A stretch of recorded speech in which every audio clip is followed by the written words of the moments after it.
Cheki.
Mtu akisimama hapo anasikika. Unakiongea na sauti kama huyo, ongea. No, bila kuinua. Roger. Yeah, you must get. 1 2 1 2. Inatoka. Yeah, inatoka. Wapi Biblia? Shika. Waziri wa Defense. Nasikia inasikika. Inasikika. No, we want to so that we choose one. Defense inaenda hapo. Lazima shadow minister.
Honorable members, can we call the meeting to order?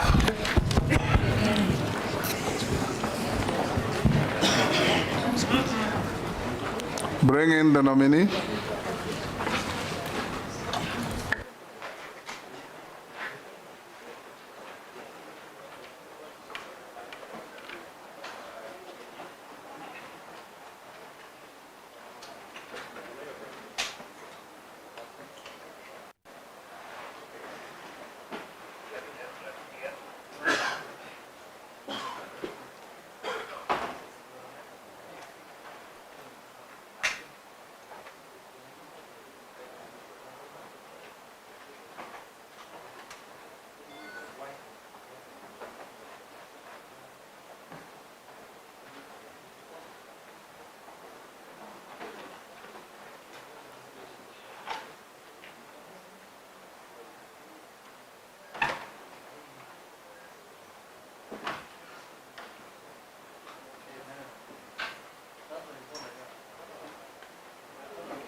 Good afternoon.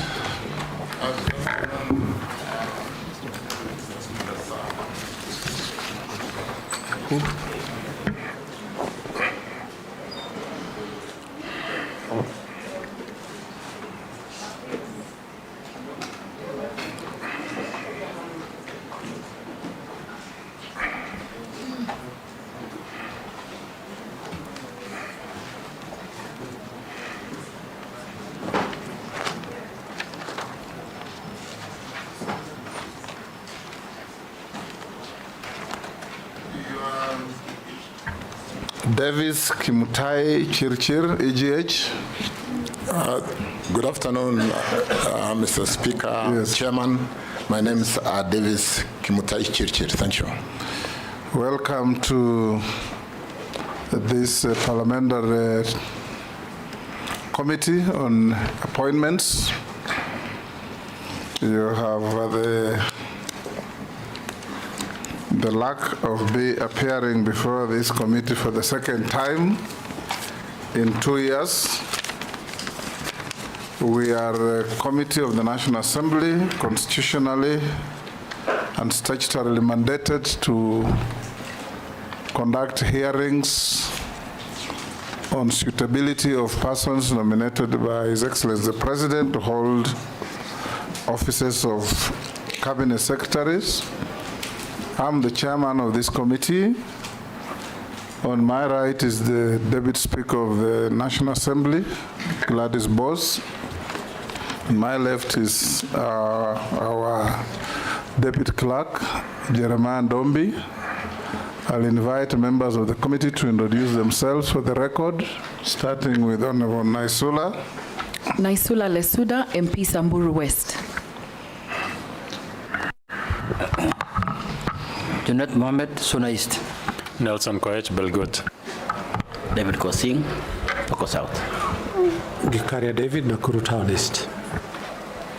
Mase Mary, Teso South. George Gitonga Murugara, Tharaka Nithi. Owen Baya, Kilifi North. Robert Mui, MP Kadhiani. Stephen Mule, MP Matungulu. Dido Raso, Saku. Abdi Shurie, Balambala. Mishi Mboko Likoni. Rehab Mukami, Nyeri. Ndamkale Bamisa Boti.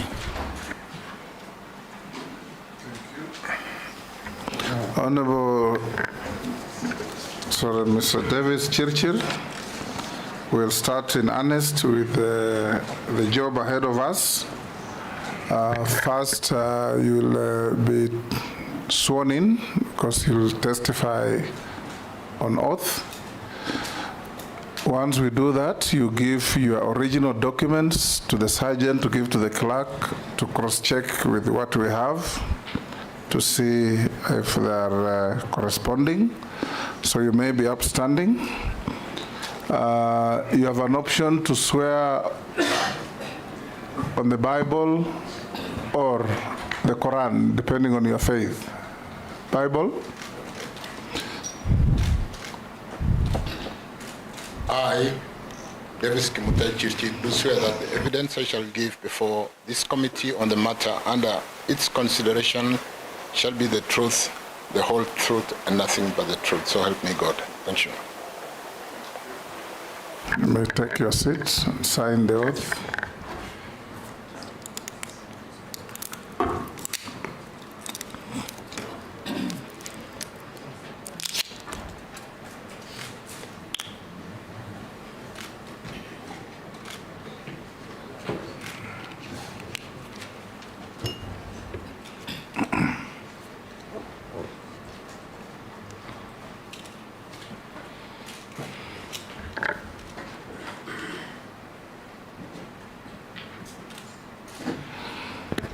Yes, Mr. Chirchir, for purpose of these proceedings, many members will be referring to you as nominee because that's what you are. I'll invite you to give us a brief introduction of yourself, your name, educational background, working experience, key competences that make you think and feel suitable for the appointment to cabinet. 5 minutes at the very most. Thank you again, Chairman, Speaker, and honorable members. Nice to be here, and my initial gratitude to the President for nominating me to this position of Cabinet Secretary, Roads and Transport.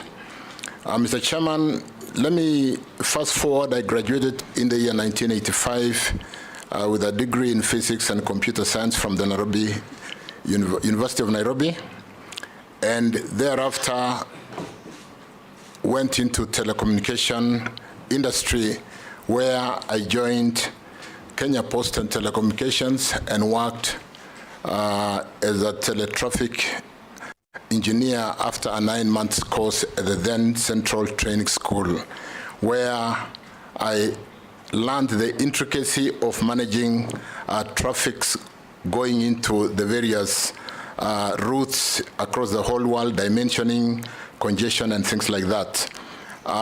Subsequently, I did rise in that position to the level of general manager, where I managed the ICT, Information, Communication, and Technology.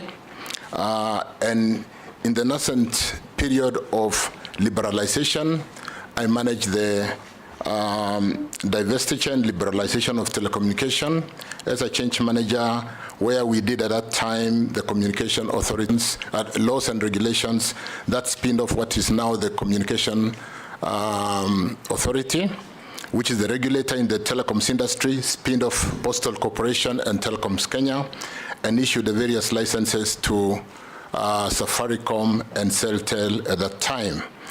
Something that then catapulted the growth of telecommunication in what became competitive and very competitive from the monopolistic management of telecommunication at that time done by Kenya Post and Telecommunications. I later on moved on, honorable members, chairman, as commissioner, where I worked in the interim Electoral Commission. Soon after the challenge that this country faced during the post-election, I came in as one of the electoral commissioners, where I spearheaded various reforms, processes that built confidence that had been totally destroyed in the electoral process, and where Kenyans at that time did not believe in exercising their democratic right through the vote or the ballot. We built system at one time, Chairman, honorable members, the Electoral Commission at that time was the most trusted organization in Kenya, ahead of the media and of course ahead of Parliament at that time. Honorable members, after the term of reform, which also catapulted the promulgation of the new constitution where we ran the referendum in the year 2010, we were part of crafting Chapter 7 of the constitution, which today really brings out the electoral process, management of the credibility of the vote, to the extent that when the ballots are counted at the polling station and transmitted to the central tallying center, it doesn't matter what you do at the central tallying center because the results would have been announced in each and every of the 22,000 plus polling centers in the country with the technology that pushes them to the cloud today, and everybody participates in the counting. Even when we've had the results we had in 2 years where the difference between the winning party and the losing party was 60,000, we were able to come out of the electoral process with acceptance of those electoral results. In the year 2012, I had a stint of going close to politics when I became the Secretary General of the then party URP, where we worked with a number of leadership to form government, and I then thereafter was nominated and subsequently appointed to the position of Cabinet Secretary, Energy and Petroleum, a role I did work on for 2 years before a list of shame was placed into Parliament, and I was one of them, and of course several members of Parliament, and we went through the due process and we got out of it over time, but not before some of our careers were unnecessarily tainted because of the procedure that was adopted at that time. Honorable members, I have walked the journey, and I come here today, rather 2022 again. I was nominated and appointed after the Kenya Kwanza won to this position that I've been nominated to. I was nominated to the position of Cabinet Secretary, Energy and Petroleum, and I did serve in that position until the 11th of July when the entire cabinet was dismissed. Honorable members, I have done some significant work in my career, in my journey, in terms of creating and adding value to this economy, in building systems, and I have legacies which I do pride of today. And today I stand before you, I sit before you as a nominee for CS, roads, and transport. Let me leave it at that for now, Honorable Speaker. Yes, that will do. I will now invite members to file questions to you, starting with the Deputy Speaker. Thank you, Honorable Speaker. Allow me to question Mr. Davis Chirchir, the nominee, on where he served before, his immediate former position as Minister of Energy, and also to question him on where he's going, which is the Ministry of Transport. So, Mr. Chirchir, you are at the Ministry of Energy and Petroleum. You know very well that one of the biggest complaints Kenyans had was that the cost of energy, that is petroleum products and power, was extremely high. I think then we'd be interested in knowing what are some of the interventions that you made during your tenure to try and mitigate this. Then where you're going now to the Ministry of Transport, where two things that are really big that are being spoken about in that particular ministry. One is that is the cost of building our roads. I know that before the finance bill collapsed, the discussions were that to do the entire road network, almost ₦1 trillion is required or more. And then also there's a lot of unpaid bills. That's some of the issues that were brought before Parliament for contractors who have built our roads. So what are the interventions you will take if you're confirmed for this position of Minister of Transport? Are you going to look at joint concession roads and so on? And lastly, on the big elephant in the room, Kenya Airways. Now that you're going to the Ministry of Transport, if confirmed, that will be also an issue we'll deal with. Kenyans would like to know how you intend to deal with Kenya Airways. Are we going to put more money and seeing losses, or is there a way of dealing with it, or should it just be sold? We're interested in knowing what your views are on that. Thank you very much, Honorable Speaker. Nominee, go ahead. Thank you, Deputy Speaker Gladys Boshole. Good question on what we've done and achieved as a country to bring down the cost of energy to where it is today.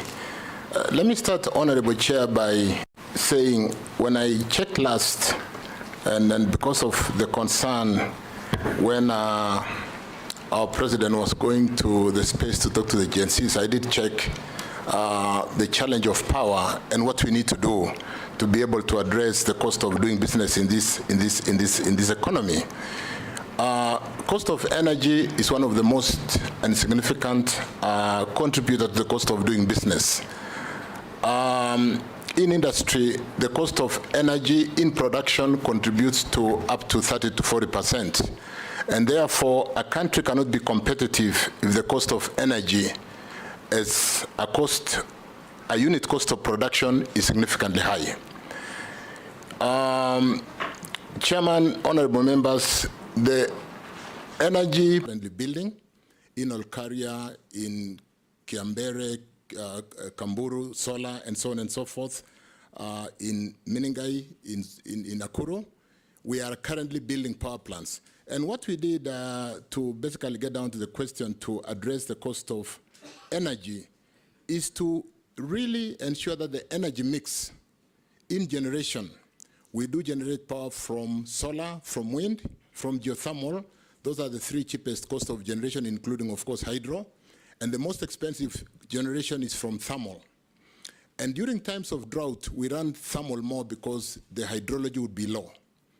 Because of the hydrology having been good in the past 1 year, we've had a lot of water, so we are running our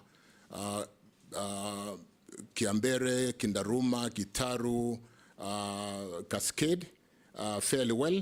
But more importantly, the mix to ensure that we do not dispatch the expensive power when we don't need to is a very important component in managing the cost of power. One of the profound things we've done, Chairman and honorable members, which I might even call legacy, is switching off a power plant called Moroni, which is very expensive. It dispatches power at about 70 shillings per kilowatt hour. Moroni GT, which is somewhere between Kisumu and Moroni. We all know where Moroni is. We have also switched off a power plant called Kipevu 1. Moroni generates 60 megawatts. Kipevu 1 generates 74 megawatts. At end of life, it has reached end of life, and we switched it off. And likewise, we've switched off 76.4 megawatts in Kipevu 2. These power plants alone, Chair, if to contextualize, it generates 210 megawatts, dispatches about 15% because it's only used for picking, but the cost to the economy is about 10 billion Kenya shillings annually, when it is dispatching at 15%. If we have to dispatch more because of not obeying the order of merit of economic order of merit of supply, the bill would go from 10, 15 to 20 billion. Those power plants are down. The promoters of these power plants have been through this town to see everybody to try and bring them back. But because of the cost of doing business, it doesn't make sense to give them another lease of life. The challenge of climate change commitment, which we have made for 2030 to be 100% green, is another one which has catapulted this country and placed it in a very, very good pedestal. So, Chair, let me end that initial question by saying it will be of interest for members when you retreat to write the report to check and confirm that in the month of July, both cost of electricity and cost of petroleum products is the lowest in the country in the last 15 months. And it takes a real difficult position to sustain those power plants not to be switched off, not to be switched on again because of what I've said, the cost of doing business and the climate change commitment which we've made for this country. As regarding some of the things that I will do where I'm going in the roads and transport, Honorable Chairman, honorable members, it's an interesting area. It will be interesting to note that where I come from in energy or where I've served twice before, if we have one pending bill, it is due to a court case. We don't have any pending bills. I have quickly checked the road sector with a pending bills of about 166 billion, with unfunded commitments of about 1 trillion, some with the Chinese government and some with the local contractors, unfunded. And I don't know, I've also checked, Honorable Chairman, that the exchequer support that goes to roads annually is about 55 billion. So if that continues, it will take us in excess of 20 years to finance what has been committed today, leave alone financing the pending bills, which sits at 94 billion with an interest, forex gains and what have you of adding up to about 166. And therefore, there is a job to be done, Chairman, members, and I think we'll have to work together given the challenge that we have a finance bill that has not gone through. Luckily, where I come again, maybe to give a bit of hope to where I'm going to, is that all energy works is off balance sheet. And it will be of interest to members and, of course, the Honorable Chairman to note that energy deals with a budget of about $10 billion annually, all off balance sheet.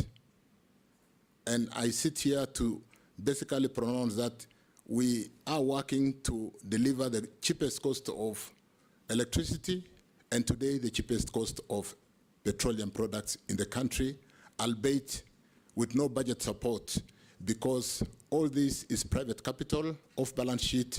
We do not have to work on the treasury balance sheet. Otherwise, we'll need 20 years, Chairman, to be able to fulfill those commitments that we have signed onto and that we have to deliver because they are contractual. Thank you, Chairman.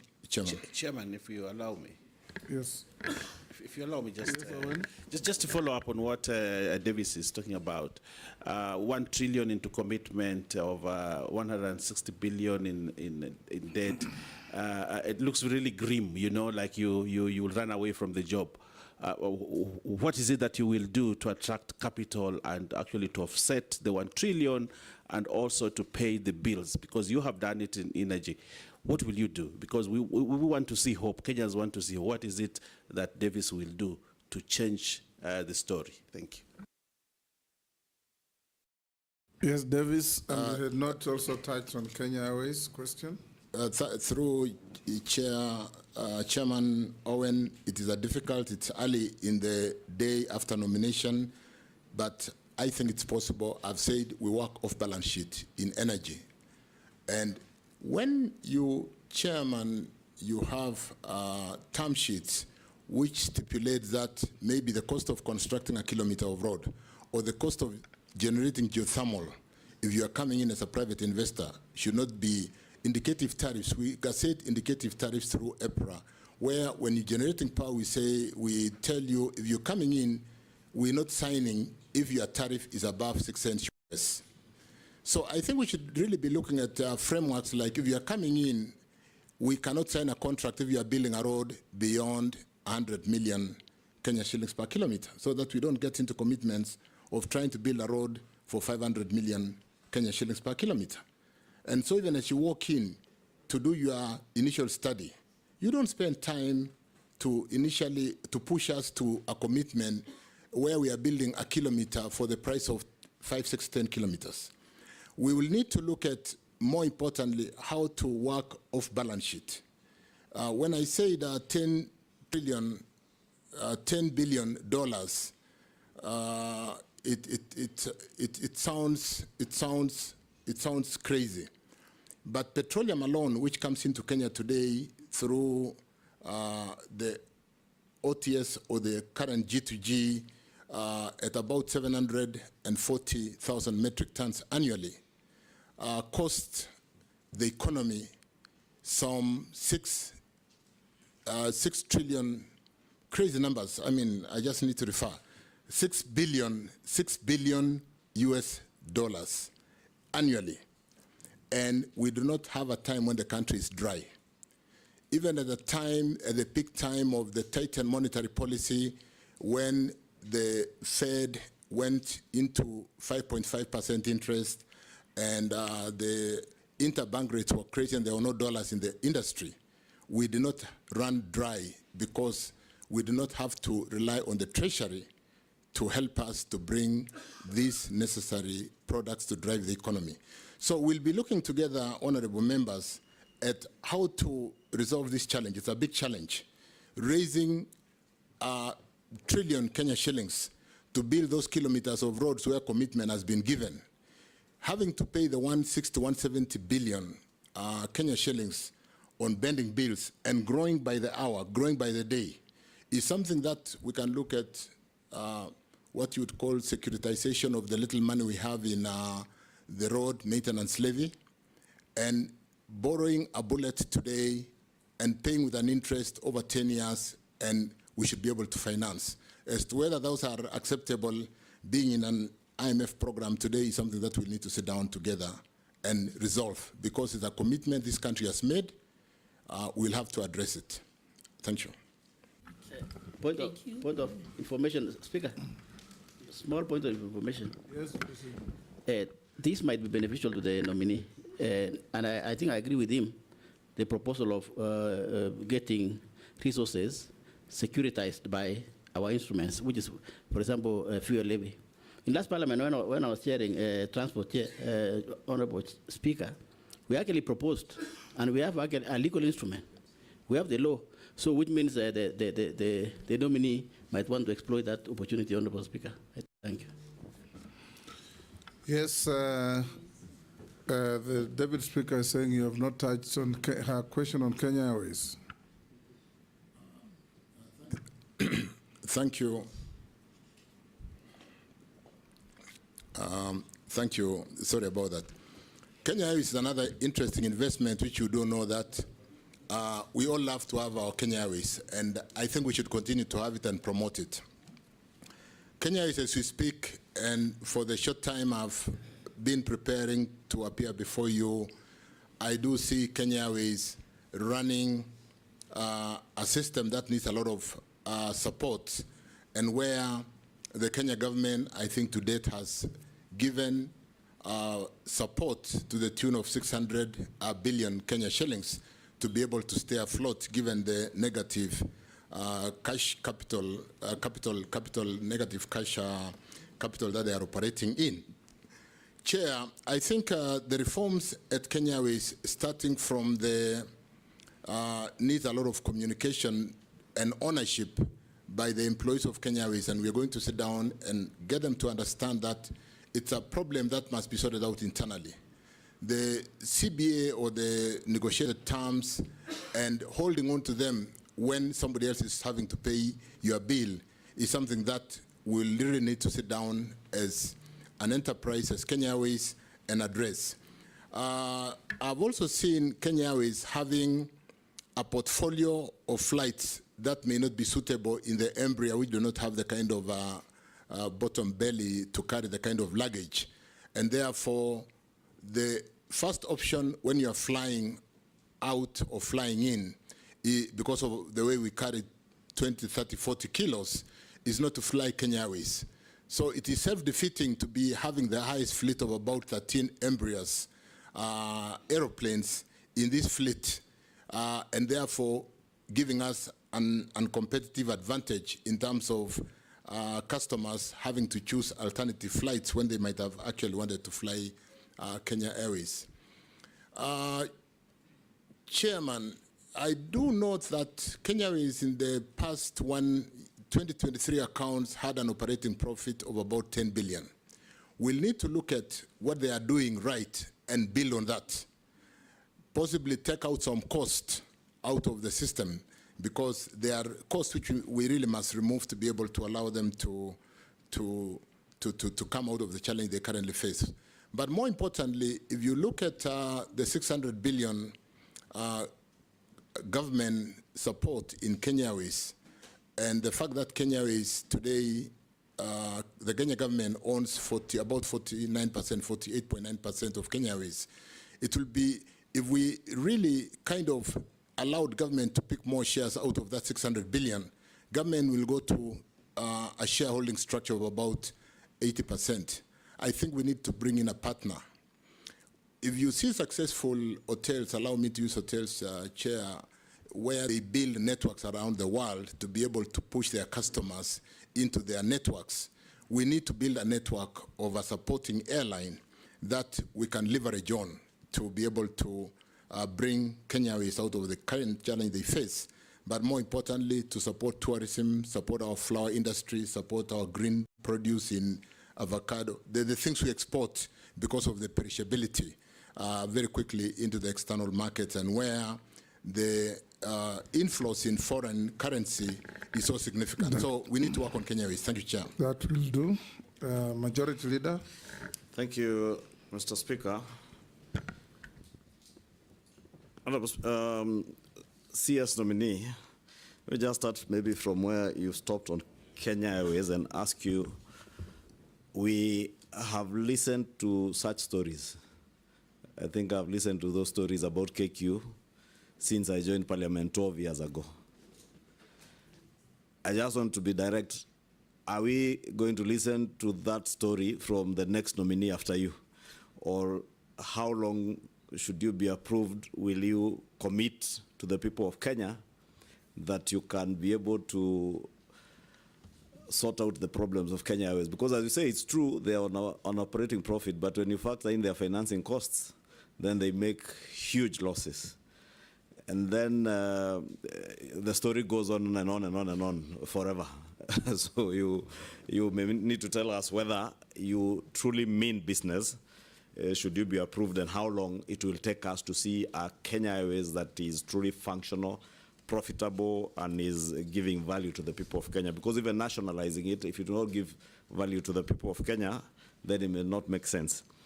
That being so, you have been Cabinet Secretary for Energy, and you were at the time we did the famous G2G in the oil industry.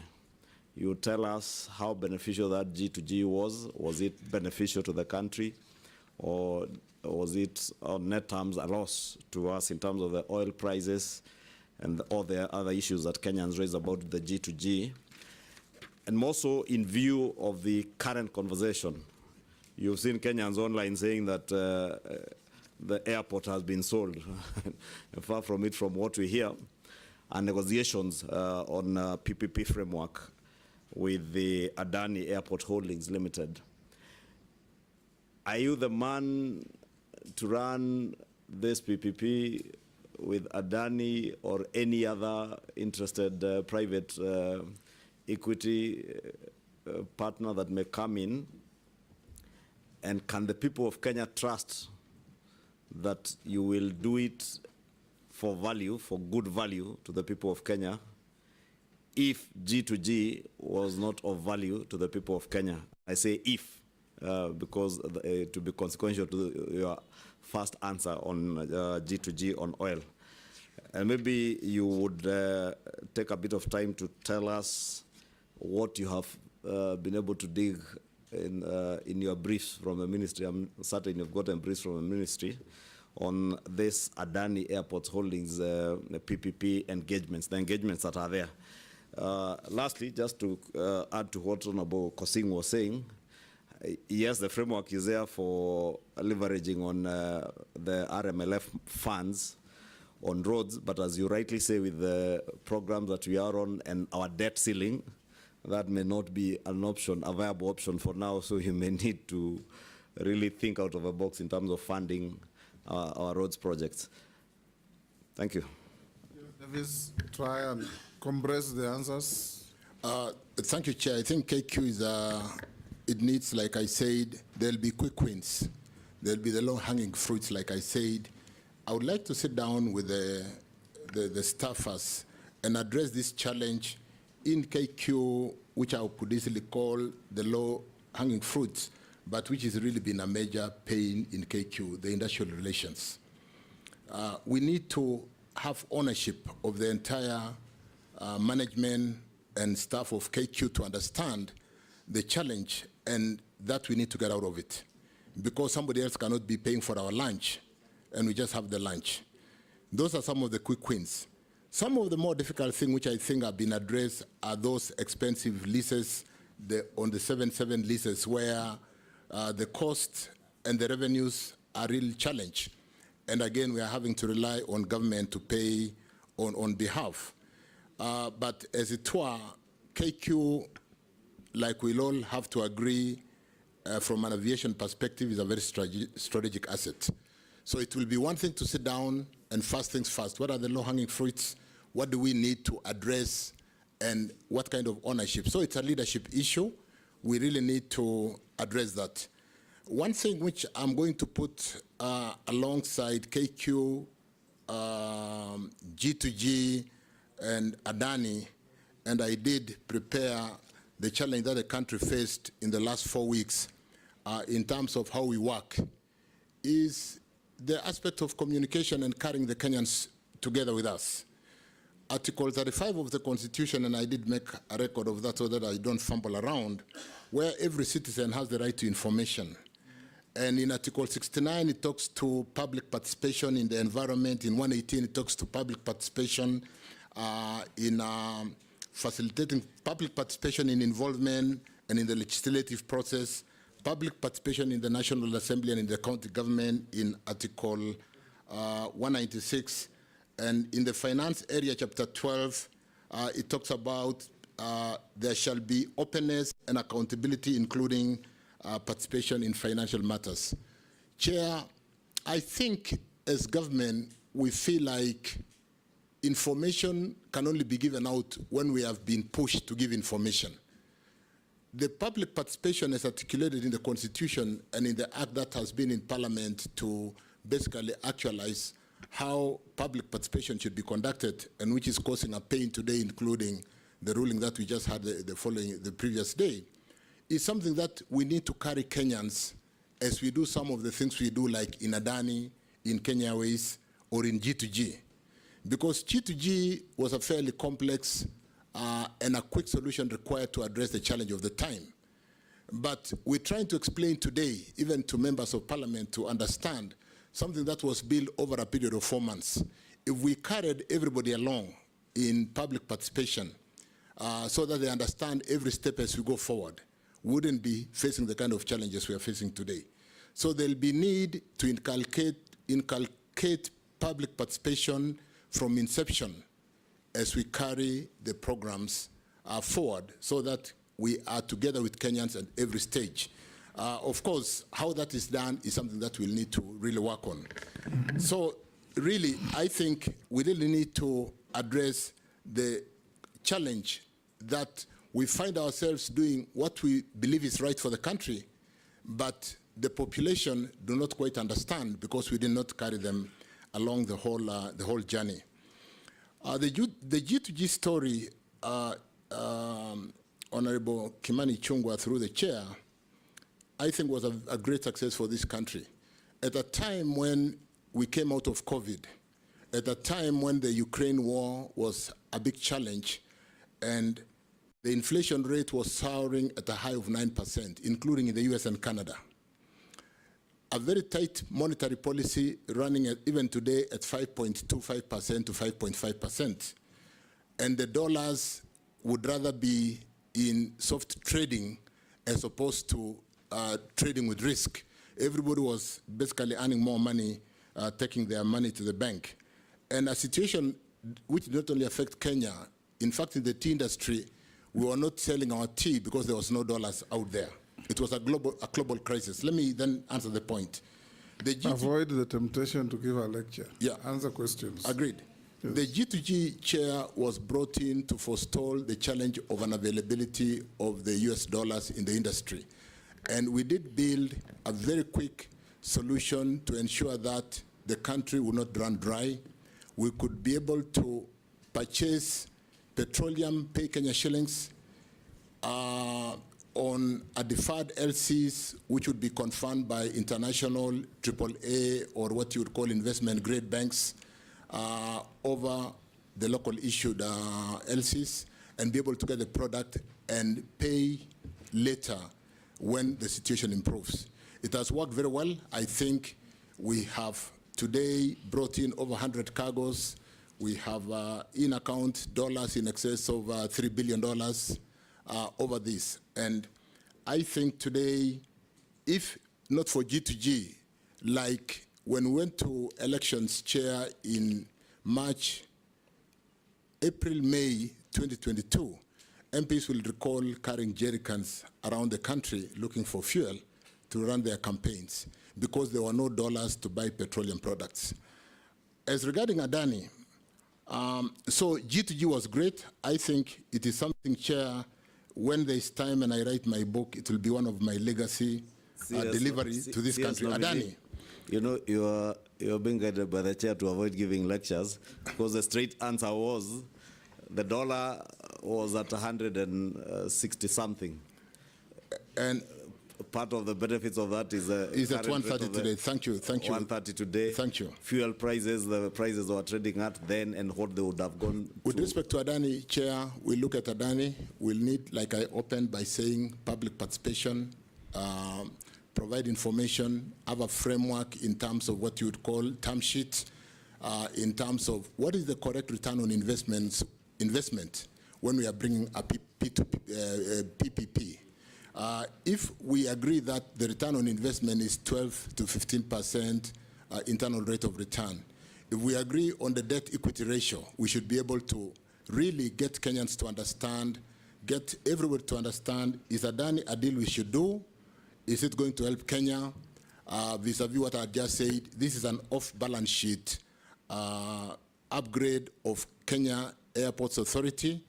If we can't do it as a government, can we allow a private sector player to do it on reasonable but competitive cost or return on capital? Thank you, Chair. Ned.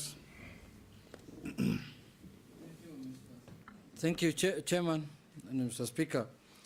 Mr. Speaker, I want to start by saying that and telling the nominee that I think, Mr. Nominee, the issue now that at hand that you need to explain to the vetting committee is that you are getting into a ministry that has a very high, huge pending bill that has no money essential for development of new roads. You need to tell us how you are going to turn around that. What vision, what do you think you will do that will turn around that? That's number one. And number two, in November 2023, no, I mean in 25th of August 2023, during your tenure as Cabinet Secretary for Energy and Petroleum, the country experienced a national grid failure, you remember? And it affected many places, including the airport, including homes, hospitals, everywhere. And then Cabinet Secretary for Roads and Transport took some decisions and reshuffled people at the airport and sacked some people. But on your side, nothing happened. What could be the reason and what could have caused the disruption, or what could have caused the grid to collapse? And another thing I wanted to ask you is, you know, we are formed a new cabinet. We are vetting 22 members of parliament, members of the cabinet. And this is a broad-based government, as has been said by the president himself. But the effect of broad-based also is to have development in every part of the country. This country has suffered enough in the sense that there's skewed way of doing road constructions in the country. There are places like my neighbor here in Kikuyu, there is no road remaining, unless now we want to put overhead and overpasses and underground passes. And there are places where still there are issues of roads. What criteria will you come up with? Honorable Speaker, you need to protect me from my colleague. He can't say there are no roads remaining in Kikuyu when there are actually no roads in Kikuyu. You'll be protected. Thank you, Mr. Speaker. Ask your question. Mr. Speaker, so I was asking, what criteria are you going to come up with so that roads net distribution is done in an equitable and fair manner? Lastly, there was a road that was supposed to be dualed from, I don't know, here, Kabete or somewhere in Nairobi here, all the way to Rironi, all the way to Mount Summit Junction. And that's where, as we go, every weekend, what is the status? There was an agreement with the French government, but it has never taken off. So, Mr. Nominee, those 4 issues, if you explain. Yes, Davis. Then you may get a good report from me. Very quickly, for the unfortunate blackouts in the network, Chair, I do note we have had a number of blackouts which we have addressed and categorized into quick solution in short term, mid term, and long term. Whereas we have generated enough power because it is done by the private sector or off-government balance sheet. And the energy sector is totally unbundled in terms of generators, transmission, and offtake, or what you call the buyer market in KPLC. The transmission network is financed by the exchequer, through the exchequer. And with the inadequate financing of the transmission network, most of the challenges that we saw in the blackout was transmission in nature. Chair, we have 2 very specific challenges in Kisumu, Moroni, Chemosit, a network which links to Bomet through Kigati to Awendo, Homa Bay and Awendo. And that transmission network gets overloaded. When a system is overloaded, it drips to secure itself, just like the circuit breakers in our house. When it sends a fault, it will drip. So the drip, due to an overload, became a challenge. We have seen secured funding to get an alternative routing to get more power from Olkaria through Narok, Bomet, Awendo, and Homa Bay. So that the contractor will be on site shortly. We got a funding from Africa Development Bank and address that challenge. The other challenge that has been dripping the country, and where we occasionally, for those of us who live in that region, do pull out feeders. Pulling out a feeder is load shedding. And so a few areas would be load shedding to ensure that it doesn't drip the whole country while we build this network very quickly. We've had a challenge in Takwel, a place called Ortum, Kitale, where we did put some 3 solar plants called Alten, Selenkei, and what happened is those solar plants caused a network constraint. And so we've not been dispatching Takwel because of the take-or-pay challenge of delivery of power into the system. Chair, that has since been resolved. We have gotten the transformers into Otum. Otum is in some place in West Pokot there, and we've gotten the transformer to Kitale. And the network constraint, or the congestion of having to transmit more power through a line, has been resolved. We are also working on something called, to be able to manage voltage stabilization. We are working on STATCOMs on the Ethiopia-Kenya line to be able to address the voltages so that we do not have this intermittence and a network disturbance which causes a blackout. And so those are being addressed. Unfortunately, they belong to Ketraco, where they are addressed through the balance sheet, but that is being addressed, Chair. With regard to... Point of order, Chairman. Yes, Mary. I have not heard him mention Busia and Kakamega, because blackouts cut across Actually, you cannot even put a business in Busia because you persistent blackout. So mention something about Busia and Kakamega and Bungoma. Allow me, Chair. Yes, Chirchir. Chair, I should have possibly said west of Kenya. Call me Speaker or Chairman, not Chairman, Chair. Chairman, yes. This challenge is really characteristic of most of west of Kenya. You know, most of the generation is in the Seven Forks. It's a nightmare. It's a nightmare. Yeah. But with the construction of the line to carry power from Olkaria direct to west of Kenya, a very good capacity line, that problem will be a thing of the past. That's being done. When will it be ready? Another 18 months, but what we are currently doing, we have got mitigation. We've built a line from Sondu through Awendo to be able to deload Chemosit, Kigati. So there's a lot of work being done. And let me say this, Chair.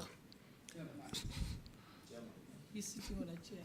I'm sitting on a chair. I'm not a chair. Mr. Chairman. Yes. Mr. Speaker. Yes. Let me say this. Yes. Since I came to the Ministry of Energy and Petroleum, we've been working on the critical projects which had been started rather than the appetite of starting new projects. These have been historical challenges. We are sorting them. Whoever comes, my colleague who comes to the office, there are ongoing projects as we speak today. We are accelerating them because of that challenge. In fact, to put lives to the number of load shedding, occasionally on a day-to-day basis, we are load shedding up to 140 customers to be able to remove the overload on the line. So conscious of that, including hospitals, including industries, factories, the tea factories. Conscious of that, Chair, we are working around the clock to ensure that we deliver this in the shortest possible time. Point of order, Mr. Speaker. I'm not asking a question, but Mr. Speaker, looking at the time, only 3 people have asked questions, and we're almost an hour. So if the nominee, please, could just be short and precise. Going forward, nominee, when you ask a question, just answer it. Are you selling Kenya Airways? No. Are you pumping in more money? Yes or no. Then we make progress. Let me now start from this side. Why don't I finish Jeanette? And I'll just, 30 seconds. Rironi Molo was concession to the French company. I think the pricing, again, is what I called a term sheet. We'll relook at that and be able to bring the cost right, possibly do what we must do to deload or decongest that road. It's a matter of priority to be able to move traffic to west of Kenya. The road construction, what criteria will we use?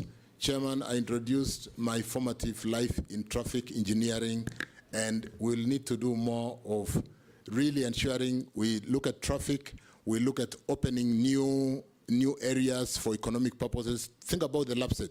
It is a new development corridor. You may not need traffic to open Lapset because we need to shift development to a new development corridor.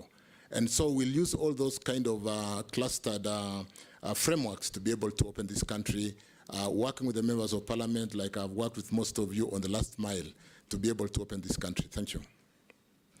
Good. Let me start from Robert. Then we go to Mary, Amisi, Mule, then we come back this side. Thank you, Mr. Speaker. And please ask one question each. Don't make no preamble to your questions. Speaker, there are very critical things I needed to know from the nominee. So first and foremost, the road maintenance levy that was introduced recently from 18 shillings to 25 shillings by EPRA was done, in my opinion, without reference to the National Assembly. And despite also the fact that Kenyans, when there was public participation, they said no. I would like to hear your opinion about that. And there's some clarity on the G2G deal. Why was National Oil Corporation of Kenya involved? Because there is a belief that it wasn't.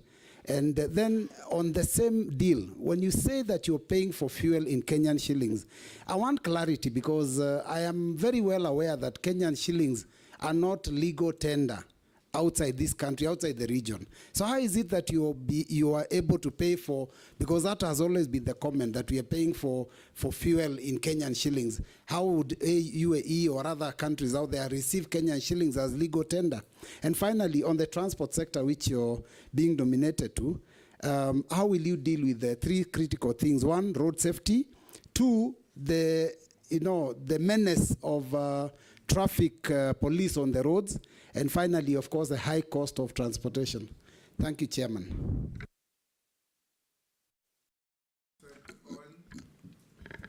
Swali moja. Thank you very much. Thank you very much, Speaker. Speaker, I would like to ask Davis, our nominee, this one question. The north of Kenya, that is Malindi, Tana River, Lamu, those areas are very productive, but the productivity has been hindered because of the lack of the airport in Malindi, a good airport. This has been a question that every government has not wanted to face, that we must, Malindi is decaying because of the lack of the airport.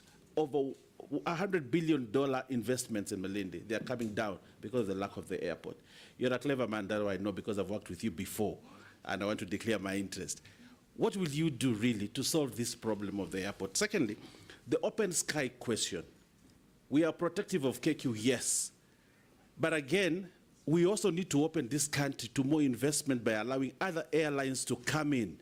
If Ethiopian airline can fly to tourists from Addis Ababa to Nairobi, then the airport, the tourist is stranded there waiting for Jumbo Jet to fly to Malindi at 7 in the evening, and they arrived at 7 in the morning. Why would you do that and kill tourism just because we want to protect KQ? What will you do to solve these two key legendary issues, the Malindi Airport and the open sky policy in this country? Thank you. Answer those three questions, two from Robert, one from... Chairman, the issue of road maintenance levy, which granted has done very well, because you will notice that our highways are very well maintained, is a good thing in terms of the ratio that I've seen on how it gets to Kena, Kura for the urban, and Kera. And we'll need to look at whether we need to redimension and get some savings. Are we over-providing? Are those percentage distribution frameworks supporting? Because whereas the road development does not have any revenue because we rely on the exchequer support, can we be able to, in line with what I said earlier, having to get more of off-balance sheet road development in an area where we'll be together looking at a policy on tolling, road tolling, so that you pay as you use. You see the expressway is fairly popular, and yet people are willing to pay today rather than really pay when they are not using. So we look at that together, honorable members. Ongoing, we will really, because of the 7 shillings additional that was, like you said, hurriedly, without coming to the House, we'll need to look at that together. I think it's topical. I don't know whether it is in court as we speak. But it's an area where if we socialize Kenyans, like I said, from the word go, and understood the need to be able to open up this country for economic development, it's one thing that could help us in working on securitization and really coming into your constituency in Eastern Province and opening up that region for development. So we look at that together because it's a very topical issue as we speak today. NOC wasn't considered because NOC was not able to play in this space. The space belonged to the international oil marketing companies who are able to work with AAA or investment grade banks to be able to give us products on deferred LCs for 6 months. At the time when we did this, NOC has been having a very big challenge, and in fact we are commercializing NOC at the moment, Mr. Speaker. It ran itself into a problem when they brought 2 cargoes that disappeared in the high seas in 2011, and they have been crumbling with a debt of 8 billion, and therefore, Chair, it's when you really try to really pick up what you cannot manage. So the international oil marketing companies were allowed to appoint local OMCs companies who had a relationship or accounts with them to be able to offtake the products in Kenya, because the trade finance is a bit of a complex area because this is really employing trade finance to be able to take products today and pay 6 months later. Pay in Kenya shillings today. In the meantime, because the dollar accumulation was very tight, buy the dollars in a structured form where KCB, Standard Chartered are the only people going to the market through central bank, in a very structured way. We had a committee called TRIMCOM, Treasury Risk Investment and Management Committee, which meets every Wednesday. And therefore, we had a very structured way of taking the shillings and going to the market from the 120th day to buy in a structured way so that we also removed the interbank rate, which had gone off completely. So NOC was not included. They could not play in this space. Regarding the final question from Speaker. Malindi Airport. Malindi Airport. How did the cargo disappear? That is the question. The dollar. That's what he's asking the chairman. Let me one, two. Let me mention that. Let me come to that. The traffic, the road safety, traffic issues, and high cost of transportation is something with the technology today. Let me just say, I'm aware that technology is being employed to be able to have an intelligent system with cameras on the road, with an electronic wallet that gives you point for good driving, removes point, and be able to eventually even cancel with a kind of fine system that can be operated in this electronic space. We should be able to address. I know there's a project which is already going on. We'll need to review that and confirm. There is an ITS, Intelligent Traffic Management System, which is going to be addressing offenders at junctions and things like that. We look at that together and implement that quickly. Road transportation or transportation then becomes expensive because of the challenges inherent from the cost of fuel, the cost of congestion, and then so on and so forth. Traffic management becomes very important today, where even with Google Maps, you are able to choose the route without traffic. There is no reason why when I'm coming from Bomet, Honorable Speaker, I have to drive into a dead traffic end and slip over in my Mayu escarpment, when I could have actually, because of traffic management technology, just go out through Naivasha and get to Nairobi in 2 hours, and instead end up sleeping in the escarpment, and yet the technology is there today. So we'll implement those aspects of traffic management together. Malindi, Mheshimiwa Owen, I know Malindi is passionate. It's a tourist destination. We'll need to sit down and work together and see, like, from a traffic perspective, tourists would rather be flying than going on that narrow road into Malindi. And there's no reason why we cannot sit together quickly and dimension upgrade of Malindi and be able to attract more traffic. But more importantly, look at how commercial that should be so that we do not get into the kind of bending bills that we talk about. Open sky question vis-a-vis the reciprocal requirement as per regulations is something we need to look at together. I do agree with you, but it's happening. It's bound to be happening at a very hard time for KQ when they are struggling. So let's see, do we push KQ to improve as we open our skies with those reciprocal arrangements?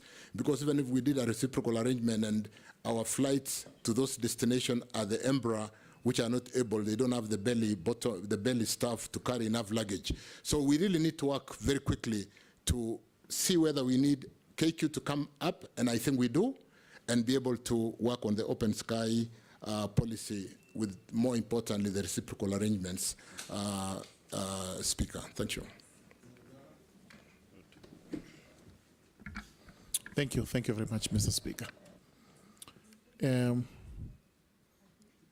Honour Davis, you've told us about your attempts to equalize provision of electricity in the country, and especially through the last mile. That's only 2 years, so it stands to be seen whether really there is anything feasible in that area. But now you go to roads.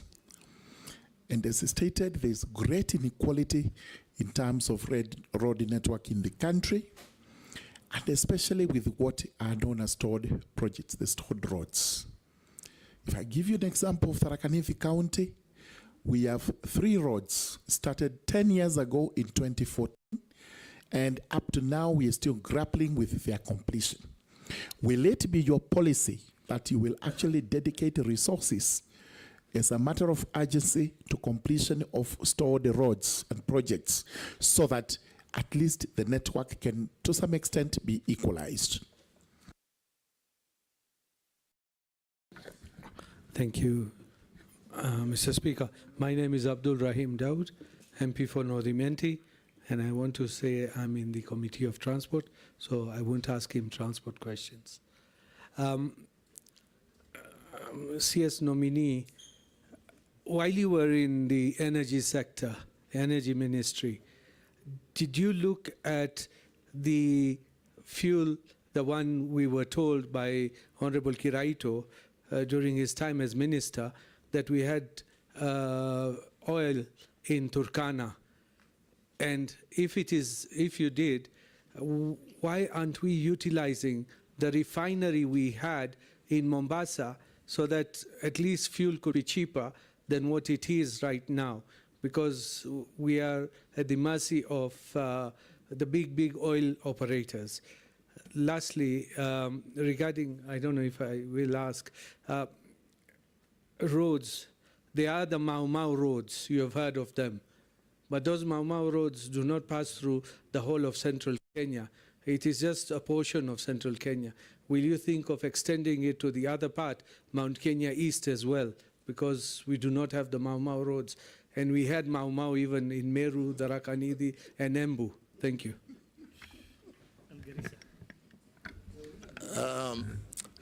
Thank you, Chair. Let me start with George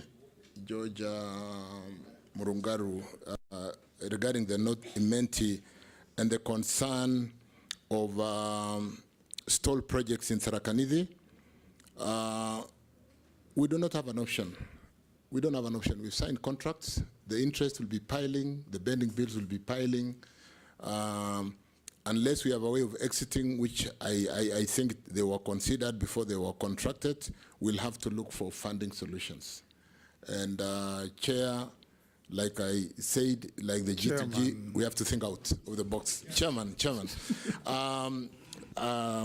Regarding, so we don't have an option. We have to work on those roads. Chirchir, what these members are asking you is, assuming you get favor from this committee and you are recommended to be appointed to that ministry, what plans do you have to tackle pending bills other than complain about pending bills? I think that is what members want you to tell us.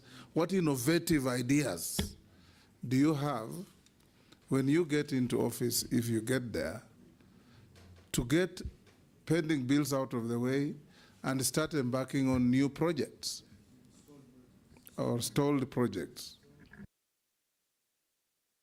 Let me, and very fluid, like David Kosing did raise, we need to look at securitization of the little revenues that we have in the road maintenance levy. Number two, why I said it's very fluid, depending on whether we are able to pull through the debate of the additional, that could be a very good area to fully securitize. If we securitize 7 shillings, and which works to 31 billion annually, and if you were to securitize that for like 10 years, that would be 310 billion. We can do a bullet payment on a pricing of 300 against maybe 250 billion because of the cost of money, and be able to address that challenge today. But again, like I said, it is fluid. We need to sit down together and look at the options. There'll be a number of options that we can look at together. Absolutely. As regarding Rahim's question on electricity, you do know that I had, when sitting in the Ministry of Energy chair, I sat with the county leadership from the various counties in many breakfast meetings, and Rahim happened to have been in the breakfast meeting for. Chair will need to look at how to harmonize the redistribution of resources to address opening. I did write to every member of parliament in May last year, Chair, to look at how many primary schools or public institutions were not electrified in each constituency. With that database, we've been able to allocate money subject to meeting the social obligation of public institutions, so that if you are 100% electrified, Chair, why wouldn't we give more money to Rahim or to George in Tharaka Nithi to be able to equalize and bring the whole country into an equal footing in terms of electricity or energy for all? We'll do similar frameworks in roads. We'll sit down together and map what we need to do to be able to really push the country forward. As regarding exploration of tallow and the discovery of oil in Kenya, we are at a phase called field development plan. We have a big field development plan that should be coming to Parliament. It is being reviewed by the regulator. Once the regulator reviews, it will go to the minister, and within 30 days, the minister will bring it to Parliament. And what the field development plan does, Mr. Speaker, Chairman, is it looks at moving the concessionaire from exploration to production in line with the production sharing contract. It looks at the financial ability for them to build the system to produce the crude oil. It looks at the technical capacity of that farm. So currently we are reviewing the field development plan, and it will be coming to Parliament in due course to see whether we can move from exploration to production, because there is the risk of, if not properly done, moving the concessionaire and staying in production for the next 10 years. So we are looking at the financial and technical capacity to be able to do that. Refinery becomes an option in terms of bankability of the project as to whether we export crude through a pipeline out of Lamu or Mombasa, or whether we refine. And therefore, that could help us to utilize the refinery in Mombasa that we closed some times back. Mau Mau roads, we can look at that together, Chairman. It is too early, but suddenly we will work to be able to dimension what we need to do together. Thank you. Mary? Thank you, Chairman. Nominee, in the collapsed finance bill, there was an allocation of 50 million for electricity distribution, 50 million for each constituency. I'm wondering whether you're going to carry that approach along with you to the Ministry of Transport, so that we have that equitable distribution of resources, so that if you decide it is 50 kilometers per county, we all benefit from 50 kilometers per county, so that regions like Busia can also get a road, a tarmac road, from Butula all the way to Amukura and Teso South, and other counties. Secondly, Nairobi Expressway was constructed to ease congestion along the highway. But sometime in January, the toll charges were increased. This defeats the purpose for which it was intended. Because now how do you reap from, how do you encourage people to use the highway and also benefit from economies of scale? What are your thoughts on the kind of charges that are being levied on the expressway? Thank you. Amisi? Thank you, Mr. Speaker. You asked for one question, but I beg you, give me two, because the last one is important for me. The first, start with the important one. The very, very important one, Mr. Speaker, is that I come from a constituency that do not have even a single kilometer of road of bitumen standard, and it has been like that since time immemorial. Mostly they say because it has been represented by opposition leaders, but I doubt. 20 months ago, we were here with the predecessor of this ministry, and I did ask him the same question, and he said that in 100 days, I will see miracles. Now it's 20 months down the line.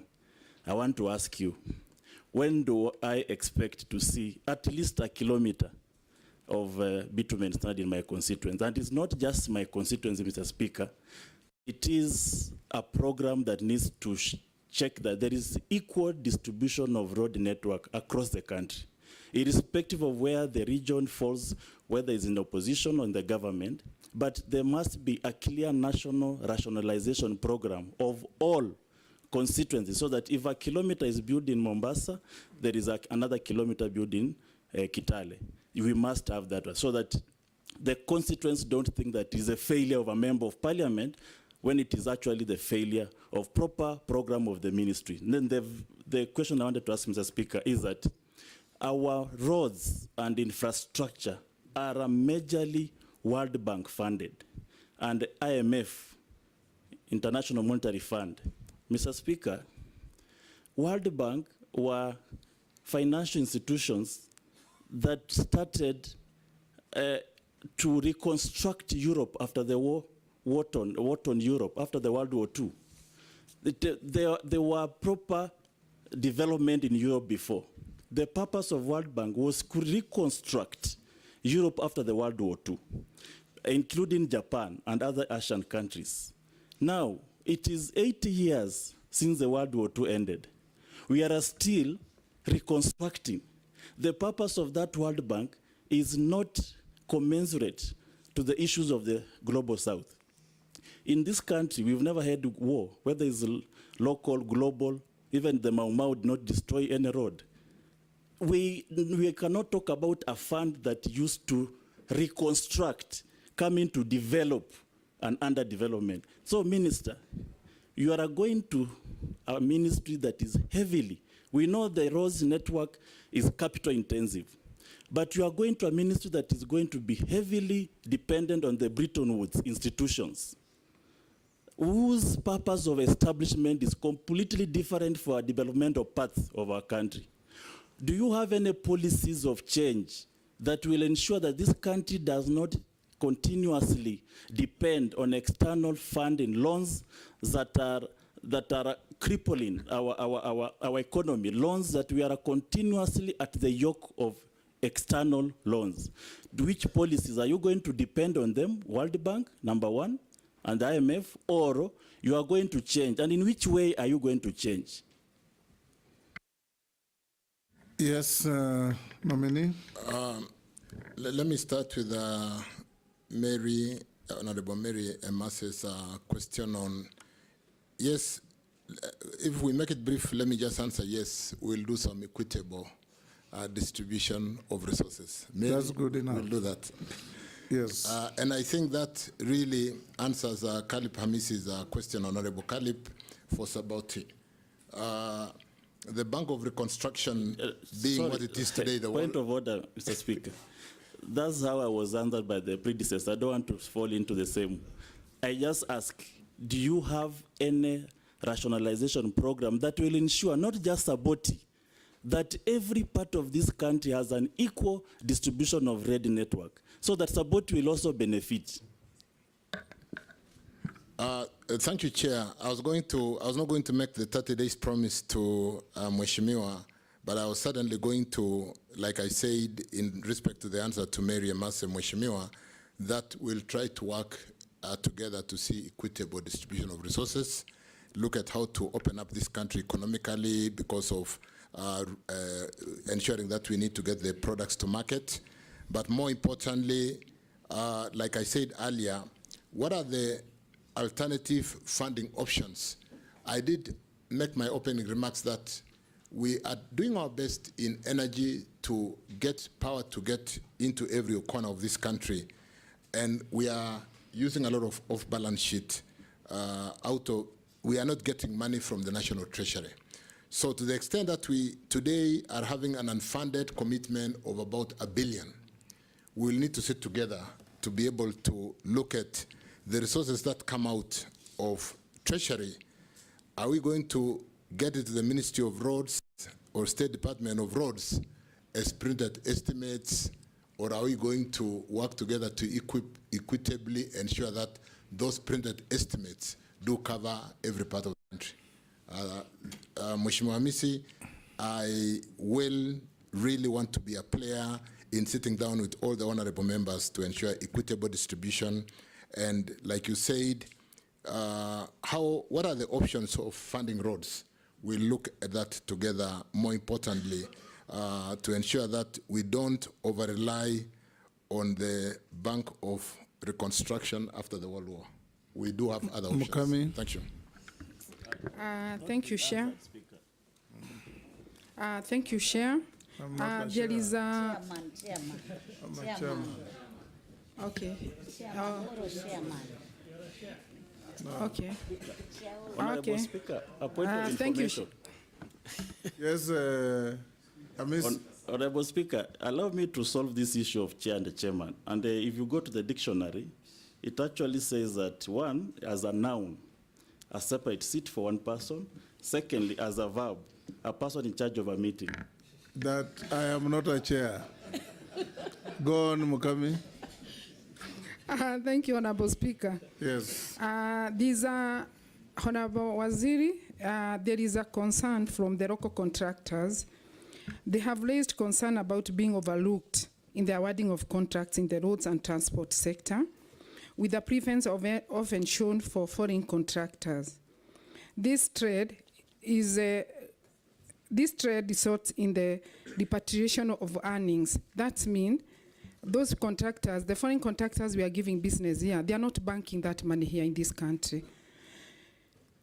What specific measures would you introduce to encourage the participation of local contractors and ensure they have a fair chance in the contract award process?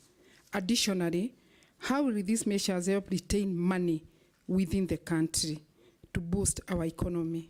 Thank you. Nishi, be like your neighbor, one question. Chairman, I have two questions. One is a very short one because it is an ongoing problem which I've just witnessed in my constituency and other constituencies. But Chairman, I don't think it's fair. When you say one question, other people are asking two questions. I'm going to stop her after one. Thank you, Chairman. I've seen my colleague here, they have asked two questions. Dawood, Emase, Amisi, yeah. Thank you, Chairman. Chairman, my first question on the LAPSED project. This project has been a milestone from the last regime and even the current regime. And to me, this is a project where can be a game changer in terms of our economy, be it locally or internationally. Billions of shillings have been consumed, be it for compensation and even building of the port. Currently, what is the status in terms of operationalization in the LAPSED corridor?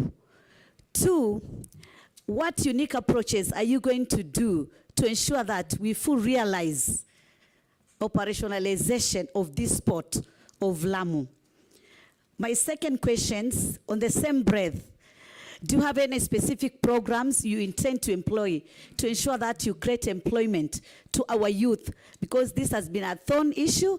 In fact, even His Excellency the President has been talking about it, that we need to have a national conversation and we address the issue of unemployment, especially to our youth. Lastly, but not least, it is on the issue of duplication of road works among three entities: the county government, the Kura, and Kera. In most of cases, there are scenarios whereby a road has been built by the county government, Kura is doing some repair and maintenance, Kera is also doing some repair and maintenance, and you don't know which fund it's been lost just in the middle of that. So we need to have classification, a proper classification of roads, so that we know this road belongs to county government and these other roads belong to, they're under the entity of Kera, Kura, and Kenha.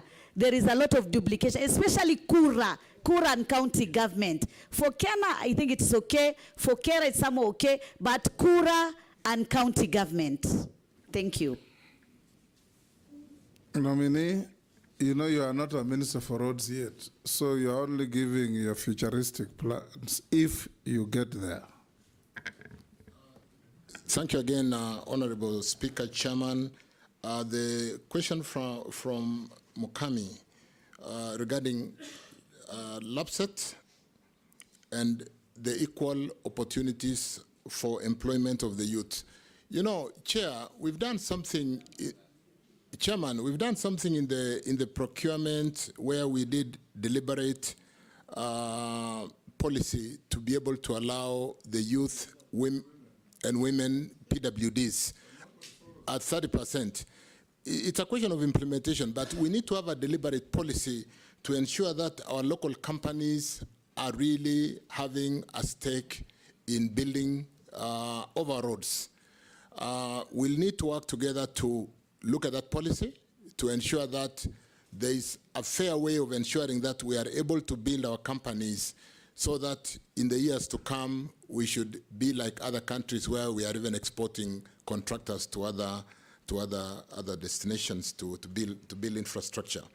Regarding employment for the youth, I think it's an important area where if we don't address the question of the youth, it's a time bomb waiting to happen, and it's already happening. So we need to work very closely together to ensure that we do have the kind of initiatives that we have seen before, where we had, for example, Kasi Mitaani, deliberate policy for the foreign contractors. When they come in, they are not the ones operating those machines, because just to say, Chairman, in Kenyan or GDC, we do the drilling of those steam wells. We build power plants with Kenyans. It cannot be that when contractors come to build our roads, even the operators are of foreign whatever, to be able to employ our youths. We need to address that. So we need a deliberate policy to ensure that we are able to employ our youths. The opening up of the infrastructure in the SEZs, which is one area where we need to work very quickly. We are opening Dongokundu. It's a lot of work from roads and transport. We are going to be opening all those, as he said, we need to deliberately work quickly in those various areas, including the Lapset corridor, just to marry the question of Mukami and Mishimbogo, that Lapset is a new development corridor, just like Mombasa all the way to Kisumu. The developments are about 50 kilometers on either side of the road. When we really move quickly, it's in the interest of the country to open that corridor to support South Sudan, to support Ethiopia, to support our oil exports, to support what we need to do to open a new development corridor and possibly reduce the cost of land around the 50 kilometers on either side of the northern corridor that is currently so congested. So the question of youth is a central aspect in really ensuring what the economic advisors have basically said. Can we do more of capital-intensive investment, or do we do more of what would be labor-intensive investments? It's a question of how do we employ our capital? Do we employ capital to create jobs, or do we employ capital to get big returns, because the owners of capital basically just want to get return and they don't care about creating jobs for our youth? So we look at those policies, Mheshimiwa, to ensure that we do really address the challenge of the youth. Lamu would certainly be a new city as soon as we open Lapset, because of that destination in terms of the port